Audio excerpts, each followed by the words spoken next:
जय भीम, जय गुरु रविदास महाराज। नमस्कार। आप देख रहे हैं बहुजन नायक। 1433 के माघ सुदी पदरास दुखियों के कल्याण हेतु प्रकटे श्री रविदास। जी हाँ, गुरु रविदास महाराज का जन्म दिवस है और विक्रम संवत 1433 को माघ पूर्णिमा के दिन गुरु रविदास महाराज का शीर गोवर्धनपुर गांव में वाराणसी में हुआ था। वाराणसी का नाम पहले प्राचीन काल में काशी के नाम से जाना जाता था। बहुजनों के लिए यह दिन काफी ही पवित्र का दिन है। गुरु रविदास महाराज ऐतिहासिक महान व्यक्तित्व रहे।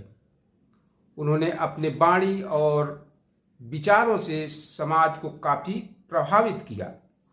आम जन के साथ साथ राजे महाराजे और रानियों को भी प्रभावित किया, जिससे काफ़ी लोग शिष्य उनके बने, जिसमें मीराबाई उनकी प्रमुख शिष्यों में से एक थी। सतगुरु महाराज ने अंधविश्वास और पाखंड पर जमकर प्रहार किया। उनकी एक बहुत प्रसिद्ध वाणी है, मन रहे चंगा तो कठौती में गंगा। अर्थात यदि आपका मन पवित्र है, शुद्ध है, निर्मल है, तो आपको गंगा स्नान करने की जरूरत नहीं है। उन्होंने वर्ण व्यवस्था और जात व्यवस्था पर भी जमकर प्रहार किया, जोरदार प्रहार किया। उन्होंने ऊंच नीच जात पात को पूरी तरह नकार दिया। रैदास जी की एक वाणी है कि रैदास जन्म के कारण होत न को नीच, नर को नीच कर डाले है ओछे काम की कीच। अर्थात जन्म के कारण कोई छोटा बड़ा नहीं होता। व्यक्ति हमेशा अपने कर्म के कारण ही छोटा बड़ा होता है।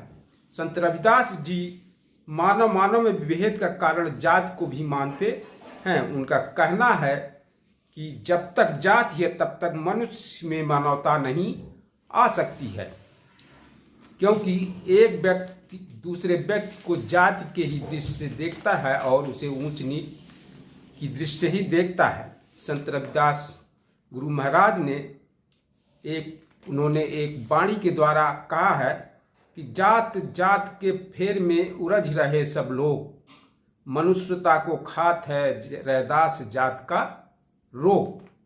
अर्थात मनुष्य जो है जात के कारण ही आपस में उलझे हुए हैं और मानवता नष्ट हो रही है।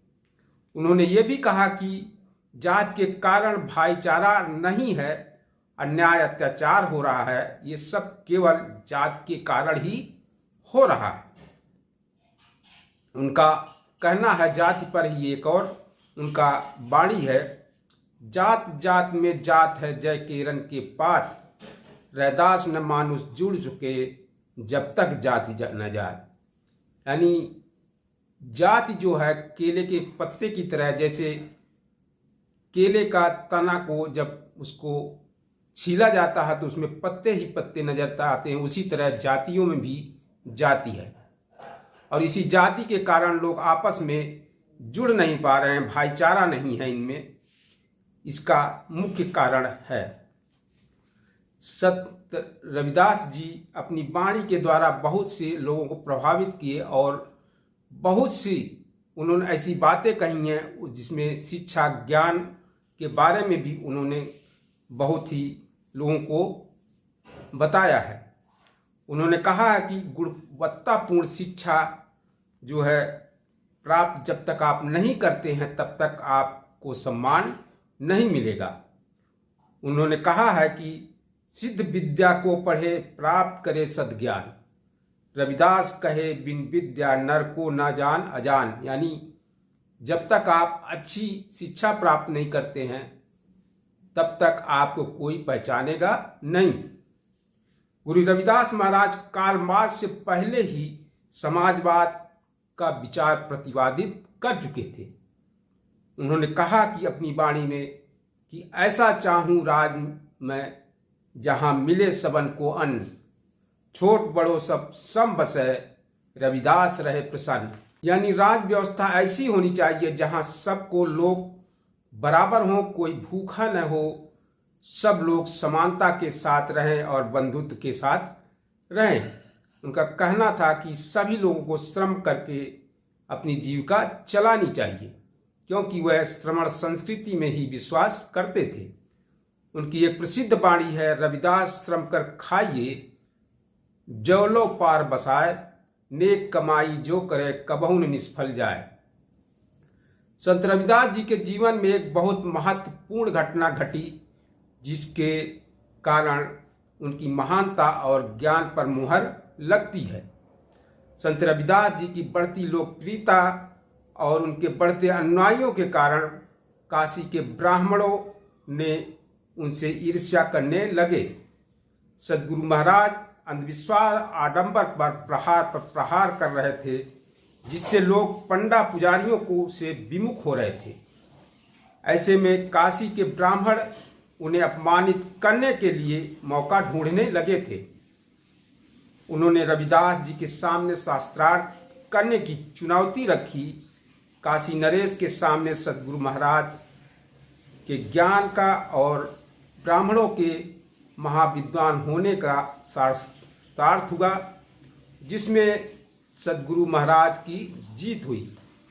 फिर शर्ता अनुसार ब्राह्मणों ने सद्गुरु महाराज रविदास जी को अपने कंधों में एक पालकी में बैठा करके पूरे काशी को में घुमाया।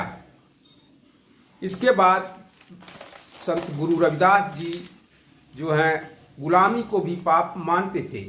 उन्होंने कहा कि पराधीनता पाप है, जान रेहु रे मीत, रविदास पराधीन सो कौन रह करे प्रीत। यानी जो गुलाम होते हैं उनसे कोई प्रेम नहीं करता है, गुलाम व्यक्ति से कोई प्रेम नहीं है, क्योंकि गुलामी एक पाप की तरह है।